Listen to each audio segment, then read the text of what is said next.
cette question-là, elle a été posée en juin 2016, 6 mois après les attaques.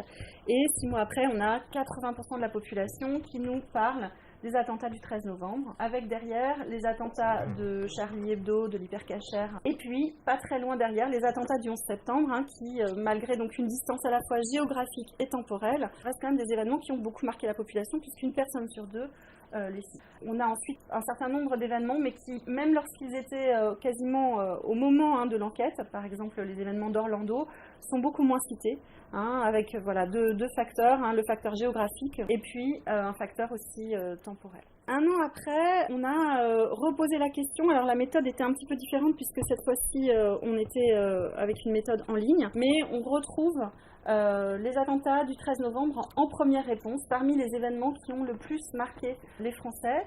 On pouvait se demander s'il y avait des questions géographiques. Alors sur les attentats du 13 novembre, oui, il y a un peu plus de citations, on va dire, en région parisienne. Mais sur les attentats de Nice, pas nécessairement. On a une forme de répartition sur tout le territoire.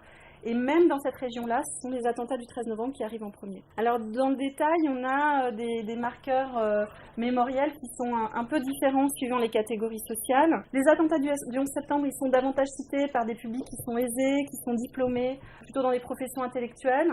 Et puis aussi par la tranche des 25-39 ans, donc qui avait entre 9 et 23 ans, donc pour qui la destruction des tours jumelles a peut-être été aussi une forme de marqueur assez fort. Et ensuite, on remarque qu'il y a un peu plus d'attention aux attentats de Charlie Hebdo, notamment chez les plus âgés, probablement en liaison avec le journal, tout simplement, et tout l'imaginaire qui charrie pour cette tranche d'âge.